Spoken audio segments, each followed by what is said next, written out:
नमस्कार, सी न्यूज़ भारत देख रहे हैं आप। मैं हूं अखिलेश पांडे। वक्त हो चुका है न्यूज़ बुलेटिन का। इस बुलेटिन में हम खबरों की शुरुआत करेंगे और बात करेंगे बदायूं की, जहां भारी संख्या में सर्कस देखने को उमड़ी भीड़। फिर देखेंगे कि कहां असामाजिक तत्वों ने तोड़ा मंदिर का शिवलिंग। साथ ही बात करेंगे प्रयागराज की, जहां कड़ाके की ठंड से बचाव के लिए प्रधान ने बेसहारों को बांटे कंबल। और भी तमाम खबरों पर आई विस्तार से करते हैं चर्चा। बदायूं जिले के थाना वजीरगंज क्षेत्र के ग्राम पंचायत रहरिया में हो रहा है सर्कस। बता दें कि विपिन भारती ने बड़े ही धूमधाम से सर्कस किया और तरह तरह के आइटम दिखाए। इसी बीच सर्कस में भारी संख्या में लोगों की भीड़ उमड़ी। बदायूं से सीनू संवाददाता चंद्रकांत की रिपोर्ट।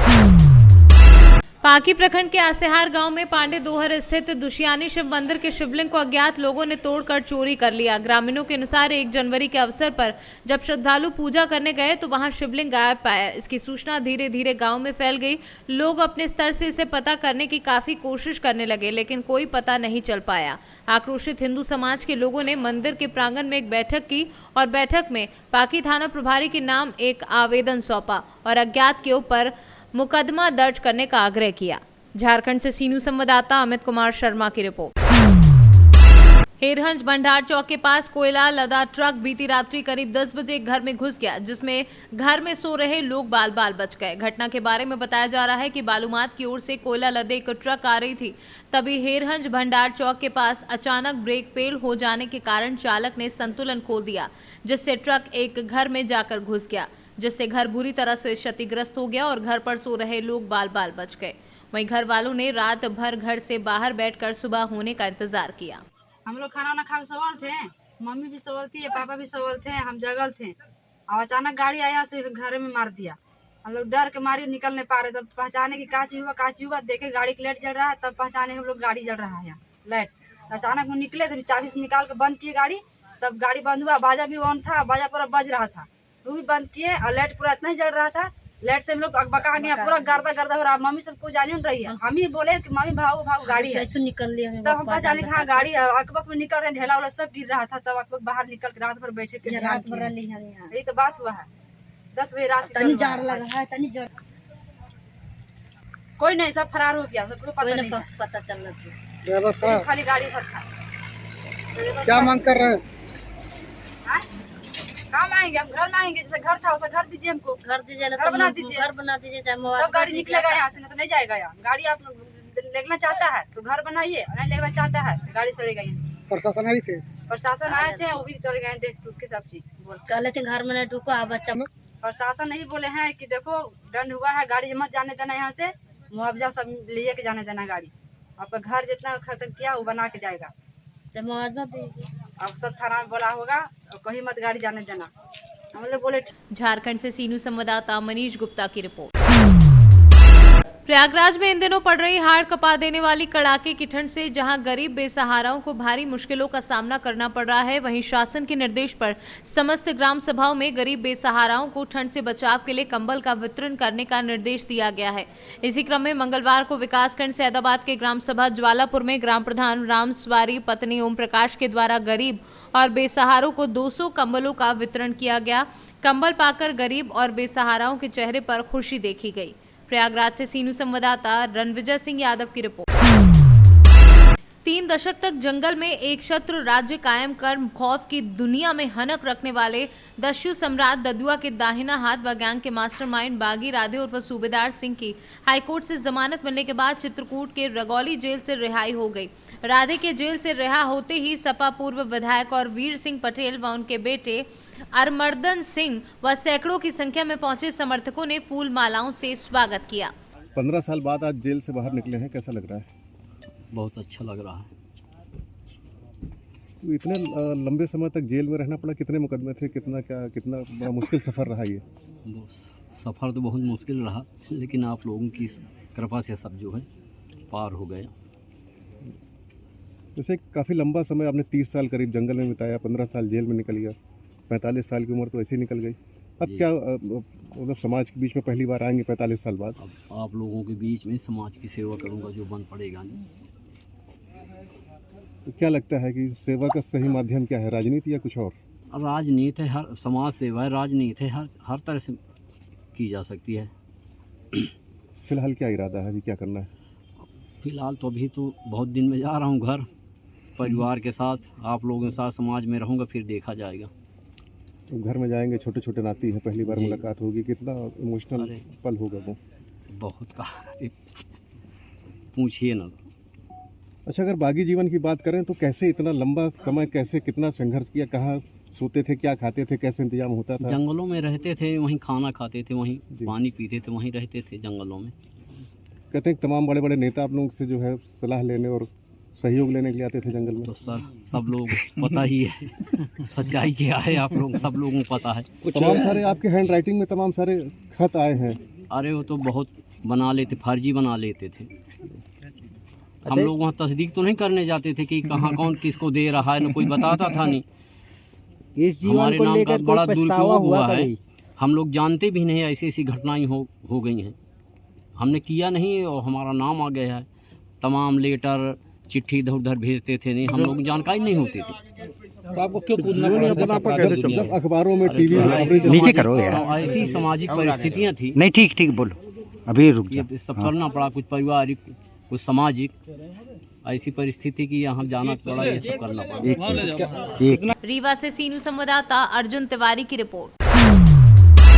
भदोई में तेजधार ब्रह्मा बाबा खेला समिति महर्षि आजाद क्रिकेट एसोसिएशन के जिलाध्यक्ष संजय श्रीवास्तव एवं उपाध्यक्ष दिनेश कुमार यादव दादा ने संयुक्त रूप से बताया कि प्रतियोगिता 15 जनवरी रविवार से 29 जनवरी तक महर्षि आजाद स्टेडियम मेडी सुरियावा मैदान में खेली जाएगी।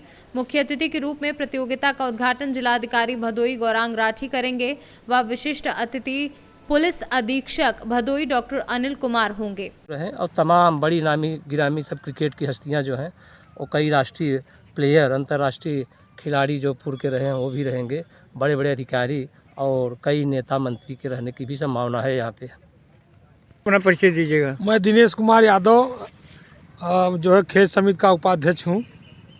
तो आप लोगों के नेतृत्व में जो ये क्रिकेट में प्रतियोगिता होती है, जी, इसमें पुरस्कार वितरण में प्रथम आने वाली टीम को क्या दिया जाता है? प्रथम आने वाले टीम को जो है विगत वर्षों की बात इस बार जो है चेंज किया गया है।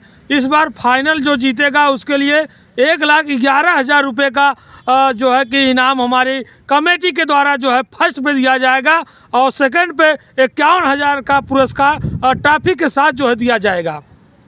सांत्वना पुरस्कार कहाँ तक आप देते हैं? सांत्वना पुरस्कार जैसे जो टीमें अच्छे खिलाड़ी हैं, तमाम जो कि हर टीम में कोई न कोई अच्छा खिलाड़ी रहता है, तो फाइनल के दिन और बीच बीच में भी जो है जब दूसरा टाइम जो मैच खत्म होता है उसमें सम्मानित किया जाता है पुरस्कार के माध्यम से। भदोई से सीनू संवाददाता नितेश उपाध्याय की रिपोर्ट। ग्राम सावरी में श्रीमद शिव पुराण भागवत कथा का आयोजन हुआ। 2 जनवरी से आयोजित की गई थी। आज दिनांक 9 जनवरी समापन एवं भंडारा प्रसाद वितरण किया गया। पंडित श्री पवन पाठक के मुखारविंद से श्रीमद शिव पुराण कथा का भक्तों ने रसपान किया। छिंदवाड़ा से सीनू संवाददाता राजा नदवंशी की रिपोर्ट। इलाके में शीतलहर का कहर जारी है। शीतलहर के कहर के कारण इलाके का जनजीवन ठहर सा गया है। लोगों का कहीं आना जाना मुश्किल हो गया है। आग के समीप बैठे बैठे समय कब निकल जाता है पता ही नहीं चलता। वृद्धों के लिए तो आफत का वाहक है शीतलहर। हालांकि प्रशासन द्वारा मधुबन के कुछ प्रमुख चौकों डाक बंगला, मलंग चौक, पुरानी बाजार चौक तथा मेला बाजार चौक पर कुछ लकड़ियां गिरवाकर अलाव की खानापूर्ति कर ली गई है। प्रशासन द्वारा उपलब्ध कराई गई लकड़ियां ऊंट के मुंह में जीरा जैसी हैं। इतनी कड़ाके की ठंड पड़ रही है, कहीं भी अलाव की व्यवस्था है या नहीं, इस बारे में बताइए कुछ। नमस्कार, मैं नियाज अहमद, राजद का प्रखंड अध्यक्ष युवा प्रकोष्ठ का। हम अभी ब्लॉक में आए हुए हैं सर, इसी में सूचना लेने ईश्वर साहब से कि मधुबन में आज बहुत ज़्यादा ठंडी, आज नहीं लगातार 1 जनवरी से जो ठंडी पड़ रही है, थोड़ा सा भी राहत लोगों को नहीं मिल रहा है। तो यहाँ कहीं भी सर अलाव की व्यवस्था नहीं है मधुबन में, शिव साहब के सौजन्य से। आप कुछ कहिएगा। हाँ, हम भी यही कहना चाहूँगा कि सीओ साहब और यहाँ के जो शासन प्रशासन लोग हैं वो अलाव का व्यवस्था करे, क्योंकि ठंड से लोगों का जीवन अस्त व्यस्त हो चुका है। मोतिहारी से सीनू संवाददाता राकेश कुमार पांडे की रिपोर्ट। सोनभद्र के थाना जुगैल क्षेत्र के अंतर्गत विंध्याचल परिक्षेत्र मिर्जापुर आरपी सिंह द्वारा थाना जुगैल पर ठंड से बचाव हेतु गरीब असहाय लोगों को 1100 कंबल का वितरण किया गया। तत्पश्चात पुलिस उप महानिरीक्षक द्वारा स्थानीय लोगों से वार्ता करते हुए उनकी मूलभूत समस्याओं के बारे में जानकारी कर उनका हर संभव निराकरण कराए जाने का भरोसा दिलाया गया एवं लोगों से अपील की गई कि भय मुक्त होकर किसी के बहकावे में न आते हुए मुख्य धारा में रहकर पुलिस एवं प्रशासन का सहयोग करें। तभी स्थानीय पुलिस को भी जनता से मृदुल व्यवहार रखते हुए उनकी शिकायतों समस्याओं का त्वरित एवं विधिक रूप से निस्तारण किए जाने हेतु आवश्यक दिशा निर्देश दिए। का कार्यक्रम रखा गया है। हर वर्ष पुलिस के द्वारा जो यहाँ के लोग हैं, जनमानस है, उनको कंबल वितरण का कार्यक्रम किया जाता है। उसी क्रम में आज 1100 लोगों को कंबल वितरित किया गया। इसके अलावा जो गांव के लोग थे उनको जागरूक किया गया कि वो जो झाड़ फूंक हैं, ओझा, तंत्र मंत्र, टोना टोटका इत्यादि के चक्कर में ना पड़ें और जो गांव देहात में जो शराब, अवैध शराब ये लोग निकालते हैं, बनाते हैं, उसको भी रोकथाम के लिए इनको बताया गया। और बच्चों को पढ़ाने के लिए, अपने जो बच्चे हैं उनको सरकारी स्कूल में या प्राइवेट स्कूल में जैसे भी उन्हें पढ़ाने के लिए भी जागरूकता के बारे में बताया गया। सर, जनपद के और मंडल के जो उच्च अधिकारी का दौरा इस क्षेत्र में हुआ है, खनिज विभाग में जो लगातार चहल पहल होती है, आज पूरा सन्नाटा पसरा हुआ है, इस पर सर क्या कहेंगे, संजोग है या प्रयोग? देखिए, जो भी खनिज के बारे में जो भी बात है, जो अवैध खनन के बारे में जो भी कार्रवाइयाँ हैं, लगातार जैसे ही आप लोगों के माध्यम से, सोशल मीडिया के माध्यम से या न्यूज़पेपर के माध्यम से, इलेक्ट्रॉनिक मीडिया के माध्यम से जैसे ही मिलती है, हम लोग तत्काल टीम रवाना करके उसमें कार्रवाई भी कराते हैं, जितनी कार्रवाई हम लोगों के द्वारा पुलिस के द्वारा। सर, जटिल समस्या यहाँ पर है, खनन के दौरान गाड़ियों से जाम कुछ इस कदर लग जाता है कि स्कूल आने जाने वाले बच्चों और एम्बुलेंस के लिए बहुत मुश्किल हो जाता है ऐसे में समय पर पहुँचना। और कई बार ऐसा लगता है कि अगर ऐसे जाम में एम्बुलेंस फंस जाए तो कोई बड़ी दुर्घटना से इनकार नहीं किया जा सकता। इसके लिए कोई मुकम्मल इंतजाम अभी तक नहीं हुआ। देखिए, सिंगल रोड है जैसा भी आप लोगों ने देखा, और इस तरीके की घटना अभी तक तो कोई संज्ञान में नहीं आई कि कोई बड़ी दुर्घटना हुई हो। लेकिन रहा बच्चों का या एम्बुलेंस का फंसने का सवाल, उसमें जो हमारा ट्रैफिक इंस्पेक्टर है और थाना अध्यक्ष है, उन लोगों को मैं निर्देशित अभी कर दूंगा। आप लोगों के माध्यम से आपने बताया कि ऐसे लोगों के खिलाफ जो जाम लगा रहे हैं उनके खिलाफ कार्रवाई की जाए। सर, आपके आगमन, आपको बता दें कि आज आपका आगमन हुआ है, अन्यथा की स्थिति में हाँ घंटों घंटों जाम कई बार लग जाता है। जैसे में परीक्षा का समय भी आने वाला है और हमारे कहने का मतलब अगर इनकेस एम्बुलेंस फंस गई, उस जाम कारण बन जाता है तो बहुत बड़ी चीज़ें बात हो सकती है। इसे आप कैसे देखते हैं? नहीं, आपने ये बात मेरे संज्ञान में लाई। हम लोग जो भी इसमें कार्रवाई हमारी तरफ से बनती है, पुलिस डिपार्टमेंट की तरफ से हम लोग करेंगे, क्योंकि खनन डिपार्टमेंट है, इसमें और विभाग भी इन्वॉल्व हैं, जैसे परिवहन विभाग है, इसमें राजस्व विभाग है, इसके अलावा जो है आपका वन विभाग है। तो सभी को मैं, आपका जो मैसेज है आप लोगों ने जो बताया वो मैं बता दूँ। गरीबी है, गरीबी में आपने जागरूक उनको किया है, क्या उनको शिक्षित करने के लिए, बच्चों को भेजने के लिए कहा है, तो अभी लोगों को और क्या शिक्षा हमारे मीडिया के माध्यम से क्या उनको देखिए, जो सबसे बड़ा पॉइंट यहाँ पर है, जो सबसे बड़ा मुद्दा है, आज आदरणीय डीआईजी महोदय भी आए हुए हैं, जो यहाँ पर तंत्र मंत्र को लेकर कुछ लोग इलाज नहीं कराते हैं, बीमार हो जाते हैं तो हॉस्पिटल नहीं जाते हैं और वो घर पर ही बैठकर टोना टोटका करते रहते हैं, या उनके साथ में कोई घटना दुर्घटना हो जाती है तब भी वो तंत्र मंत्र पर ज़्यादा यकीन करते हैं। तो उसी के संबंध में इन लोगों को जागरूक करना ही सबसे पहला उद्देश्य हम लोगों का रहेगा कि ये भ्रांति इनके दिमाग से निकाली जाए और अगर बीमार होता है तो उसका इलाज कराया जाए। सोनभद्र से सीनू संवाददाता मुश्ताक अहमद की रिपोर्ट।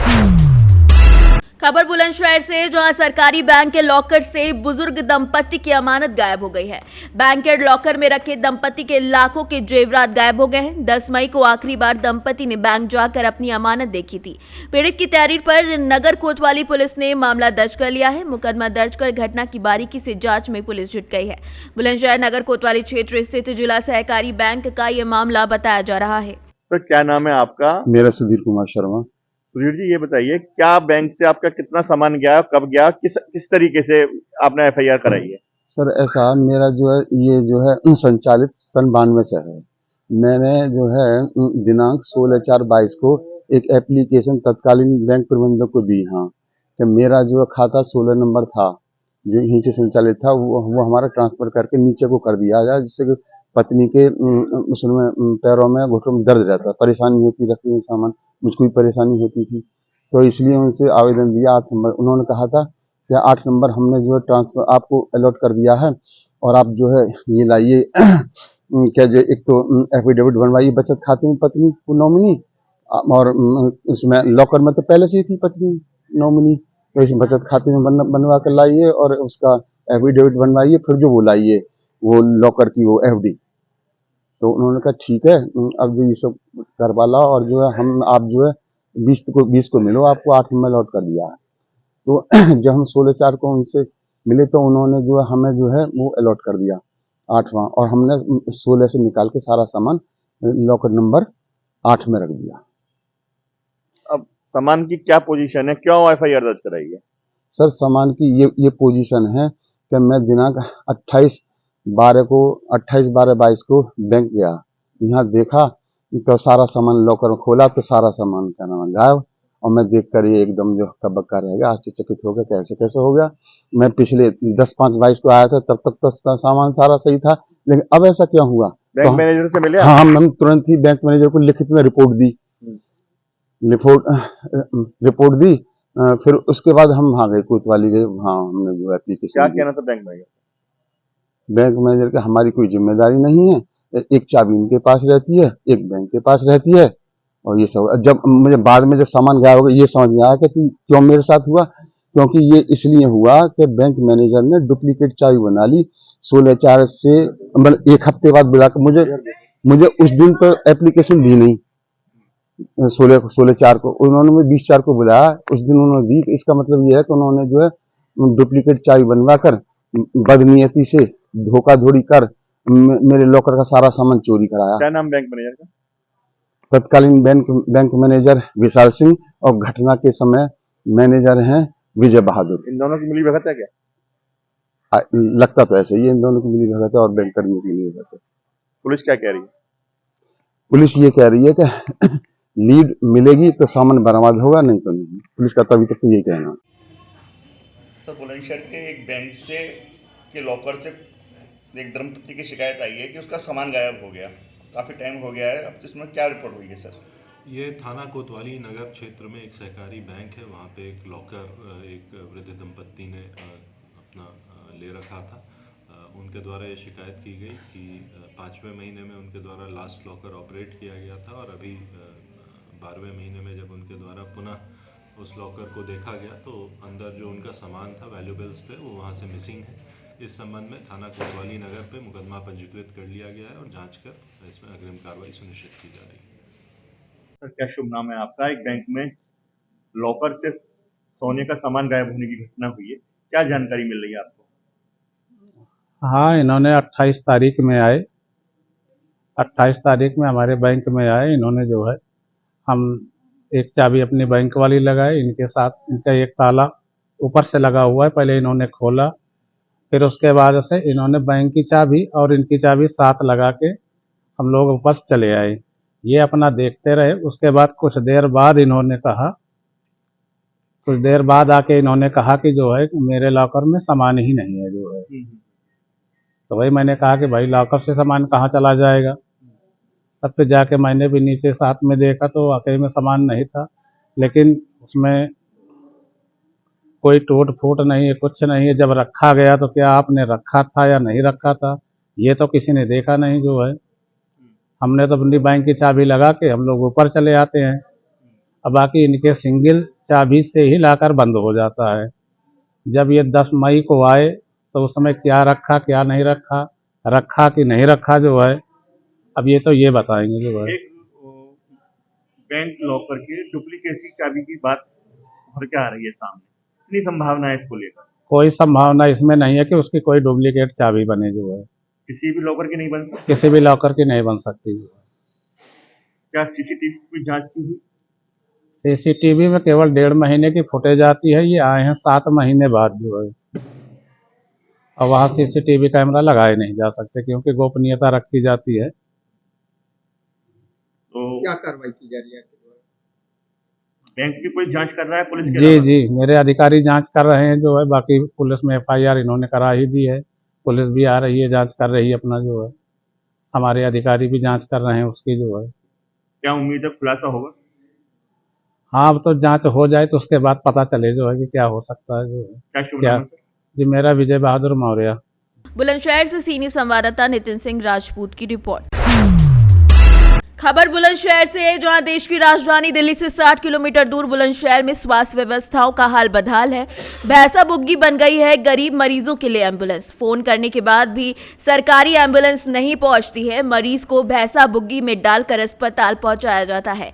भैंसा बुग्गी से 30 किलोमीटर की दूरी तय कर जिला अस्पताल तीमारदार पहुंचते हैं। भैंसा बुग्गी के द्वारा मरीज को अस्पताल ले जाने का वीडियो भी सोशल मीडिया पर वायरल होता रहता है। सीएमओ बुलंदशहर ने वायरल वीडियो के आधार पर अब जांच का आदेश दे दिए हैं। सर, एक मरीज को जो है भैंसा बुग्गी में ले जाते हुए एक वीडियो वायरल हो रहा है, क्या पूरा मामला है? आपके क्या संज्ञान में सर आया है, क्या कार्रवाई की गई है? वीडियो मैंने अभी उसको देखा है। भैंसा बुग्गी पे कोई मरीज है, लेकिन जहाँ तक मैं कहना चाहूँगा इसमें कि 108 सुविधा और 102 भी सुविधा जनपद में है। करीब 81 गाड़ियाँ हैं हमारे पास, 81 गाड़ियाँ हैं जिनको अगर कॉल करते हैं तो मरीज़ को लाने के लिए वो पहुंचती हैं 10 मिनट के अंदर या 10 से 15 मिनट के अंदर, जो उनका निर्धारित समय है। अब ये पूछा जाएगा उनसे 108 वालों से कि भी क्या परिस्थिति रही कि जो मरीज़ को ये वाहन उपलब्ध नहीं हुआ और उसको बुग्गी पर लेकर के आना पड़ा। और जहाँ से वो आया है वो जिला अस्पताल से पता किया जाएगा कि कौन से गाँव से आया है, तो वहाँ की जो भी निर्धारित 108 है उससे जवाब तलब किया जाएगा। अगर कोई लापरवाही मिलती है तो उस पर कार्रवाई की जाएगी। सर, लगातार जिस तरीके से देखा जाता है, कभी स्ट्रेचर नहीं मिलते हैं हॉस्पिटल में, तो कभी कोई नहीं, स्ट्रेचर वगैरह सब जगह हॉस्पिटल्स में उपलब्ध है। मैंने स्वयं चेक किया है इसको, और इमरजेंसीज के बाहर खड़े रहते हैं स्ट्रेचर। कई बार मरीज ऐसा होता है स्वयं चिंतावश मरीज के जो तीमारदार होते हैं गाड़ी में से निकाला और गोदी में लेकर के तुरंत भाग लिए, लेकिन स्ट्रेचर की कभी जहाँ कहीं शिकायतें भी मिली है तो वहाँ देखा गया कि स्ट्रेचर वहाँ उपलब्ध था। तो ऐसी कहीं कोई कमी नहीं है, स्ट्रेचर की उपलब्धता पूरी है। बुलंदशहर से सीनियर संवाददाता नितिन सिंह राजपूत की रिपोर्ट। खबर यूपी के चंदौली जनपद से है, जहां थाना बुबरी में तैनात हल्का दरोगा अवधेश सिंह पर कार्रवाई हुई है। एएसपी सुखराम भारती ने एसआई अवधेश सिंह को लाइन हाजिर किया है। प्रगतिशील समाज पार्टी के प्रांतीय अध्यक्ष भोला प्रसाद बिंद के साथ लाठी बरसाने मारपीट करने का एसआई पर आरोप लगा है। पार्टी के कार्यकर्ताओं ने मुख्यालय स्थित धरना स्थल पर 2 घंटे धरना दिया। धरना लेकर पहुंचे कार्यालय एएसपी सुखराम भारती को पत्रक सौंप कर बर्खास्त की मांग की गई है। जांच में दोषी पाए जाने पर बड़ी कार्रवाई भी हो सकती है। प्रगतिशील मानव समाज पार्टी प्रदेश अध्यक्ष। अभी आप लोग एएसपी कार्यालय का घेराव किए हैं, क्या है मामला? मामला यह है कि हमारे गांव पचोखर के पास में कासिमपुर पचोखर का बॉर्डर है, वहां पर एक ज़मीन विवाद था। मेरी सिस्टर का ज़मीन है, कासिमपुर में रहती है आकर के अपने मैके से, अपने ससुराल से मैके में। तो वहाँ पर एक भानु गुप्ता ज़मीन लिया था और वह 2 बिस्सा रजिस्ट्री करा लिया। हमारे सिस्टर का पंचनामा पर था, तो वह नापी करवाया तो 4 फुट इसके अंदर चला आया। तो अब उसका बना हुआ मकान था और कच्चा बना हुआ था, ईटा गारा से जोड़ा हुआ था, तो उसको गिरा कर बनाने लगा। तो हम लोग कहे कि भाई तुमने रजिस्ट्री करवाया है और पक्की पैमाइश कराया है तो बनवा लो, अपना गिरवा के बनवा लो। राजू सिंह बोले कि हम इनको जितना घट रहा है यहाँ ज़मीन वहाँ हम दूसरी जगह पर दे देंगे, तो हम कहे बनवा लो, लेकिन नुकसान ना होने पाए ज़्यादा। ये बात कह रहे हैं, तब तक फ़ोन करके बोला कि साहब एक गुंडा नेता आ गया है और यहाँ पर मर्डर कराएगा। वो आईएसआई साहब अब बिना पूछे बिना कारण बताए हमको चार्ज कर दिए, लाठी मारना शुरू कर दिए। हम परिचय अपना बताया कि सर जी हम भारत गैस एजेंसी के मालिक हैं और हमारे साथ बात कीजिए और कोई भी यहाँ मामला नहीं है, ना तो कोई इंटरफेयर मैं कर रहा हूँ। अवधेश सिंह एसआई थे बबुरी थाना के, तो वो अपने साथियों के साथ 3-4 लोगों के साथ आए थे। तो सबको पहले मारकर वहाँ से जो देखने वाले लोग थे, वहाँ पर कुछ विवाद नहीं था, बस देख रहे थे। पहला काम लगाया था, 30 तारीख को पैमाइश हुई थी और 3 तारीख को वह काम लगाया था। अभी प्रशासन द्वारा क्या कार्रवाई की गई है? अभी प्रशासन द्वारा हमें आश्वासन मिला है कि उनको लाइन हाजिर कर दिया गया है और आगे की कार्रवाई जांच अनुसार कर दिया जाएगा। क्या मांगे हैं मुख्य? हमारी मांगे हैं कि उनको बर्खास्त कर दिया जाए और साथ में लाइन हाजिर के साथ साथ बर्खास्त किया जाए। चंदौली से सीनियर संवाददाता सुमित सिंह की रिपोर्ट। खबर एटा से है, जो राजकीय जिला कृषि और औद्योगिक विकास प्रदर्शनी में सोमवार की रात मथुरा के लाल हेमंत ब्रजवासी ने जमकर धमाल मचाया। उनकी आवाज के जादू से श्रोता मंत्रमुग्ध हो गए और अपनी जगह खड़े होकर तालियों की गड़गड़ाहट के साथ नाचते हुए दिखाई दे रहे थे। हेमंत ब्रजवासी कलर्स चैनल के राइजिंग स्टार कार्यक्रम के विजेता रहे हैं। बता दें कि जनपद मुख्यालय पर सैनिक पड़ाव में चल रहे एटा महोत्सव में मंगलवार की रात हेमंत ब्रजवासी का कार्यक्रम रखा गया। इस कार्यक्रम को देखने के लिए जनपद के सुदूर क्षेत्रों से लोग पहुंचे हुए थे और कार्यक्रम का आनंद लेते हुए नजर आए। एटा से सी न्यूज संवाददाता लखन यादव की रिपोर्ट। स्टैचू ऑफ यूनिटी विश्व की सबसे ऊंची प्रतिमाओं में से एक है और आकर्षण का केंद्र रही है। आज तीसरी बार एकता नगर स्थित सरदार साहिब की प्रतिमा के पास अंतर्राष्ट्रीय पतंग महोत्सव 2023 गुजरात प्रशासन और नर्मदा जिला प्रशासन के संकलन से आयोजित हुआ, जिसमें भरूच मत विस्तार के सांसद मनसुख भाई वासवा और नादौर के धारासभ्य दर्शनाबेन देशमुख के हाथों से शुभारंभ किया गया। ये पतंग महोत्सव में G20 देशों में समाविष्ट 18 देशों के 41 से ज्यादा और 5 राज्यों के 11 से ज्यादा पतंगबाजों ने उत्साह के साथ हिस्सा लिया। Today we fly next to the Statue of Unity, which is very impressive. I mean, it's bigger than the Eiffel Tower from France. I've never seen something that impressive before. We have not yet visited it, but we're going to visit it. Also, what do I like about India? I mean, the people are dancing, everybody's smiling, everybody's so nice. I couldn't imagine before I went here how nice it would be. It's very, how do you say, it's overwhelming. Everybody is smiling, everybody is helping you. The food is very nice. I mean, if you ever tasted European food, it's nothing if you compare it to this. Yeah, it's difficult to explain. It's just really nice to be here. I'm very grateful to be able to be here. Yeah. આજે નર્મદા જિલ્લાના statue of યુનિટીમાં Gujarat tourism વિભાગ, ગુજરાત સરકાર ને નર્મદા જિલ્લા collector કચેરી દ્વારા આંતરરાષ્ટ્રીય પતંગોત્સવનો કાર્યક્રમ રાખવામાં આવ્યો છે। આ પ્રસંગે નાંદોદના ધારાસભ્ય ડૉક્ટર દર્શનાબેન દેશમુખ, જિલ્લા પંચાયતના પ્રમુખ પર્યુષાબેન, ઘનશ્યામભાઈ પટેલ, સહકારી આગેવાન, કલેક્ટરશ્રી, ડીડીઓશ્રી તથા અન્ય ઉપસ્થિત અધિકારીઓ ઉપસ્થિત રહ્યા। સાથે સાથે આ પતંગોત્સવમાં 18 જેટલા વિદેશી પતંગ રસિયા પણ ઉપસ્થિત રહ્યા છે। ગુજરાતના પણ અન્ય જિલ્લાઓના, કેરાલાથી માંડીને અન્ય રાજ્યોમાંથી પણ પતંગ રસિયા પધાર્યા છે। આ પતંગોત્સવ સમગ્ર દેશ અને દુનિયામાં એક આનંદ અને ઉત્સાહ અપાવનારો પ્રસંગ છે। આધ્યાત્મિક રીતે પણ આ મકર સંક્રાંતિ સાથે જોડાયેલ આ તહેવાર આધ્યાત્મિક રીતે પણ ખૂબ હિન્દુસ્તાનની સંસ્કૃતિમાં અગત્યનો આ તહેવાર છે। આદિવાસી વિસ્તારોમાં શેરડીથી માંડીને બોર મામા ભાણિયાને વિતરણ આપવાનો, ભેટ આપવાનો આ પ્રસંગ છે। એટલે બધી જ રીતના આ મકર સંક્રાંતિ ઉત્તરાયણના પર્વને ઉજવવામાં આવે છે। પતંગ રસિયાઓ ઉત્તરાયણ 2-3 દિવસ બાકી છે, પરંતુ રાજ્ય સરકારની સાથે આવા આંતરરાષ્ટ્રીય પતંગોત્સવના કાર્યક્રમ પ્રારંભ થઈ ચૂક્યા છે। અમદાવાદ ને બરોડામાં પણ ગઈકાલથી પ્રારંભ થઈ ચૂક્યા છે। લોકો ખૂબ ઉત્સાહ ઉમંગથી આ તહેવારને ઉજવી રહ્યા છે અને સાથે સાથે અમે માનીએ છીએ કે પતંગ જેટલે આકાશમાં ઉડે છે એ રીતે ગુજરાતનો અને દેશનો ઝડપથી વિકાસ થાય। गुजरात से सी न्यूज संवाददाता वसीम मेमन की रिपोर्ट। फिलहाल के लिए इस न्यूज़ बुलेटिन में इतना ही। देश दुनिया की तमाम खबरों के लिए देखते रहें सी न्यूज़ भारत। हर खबर आपके साथ, आपके हाथ।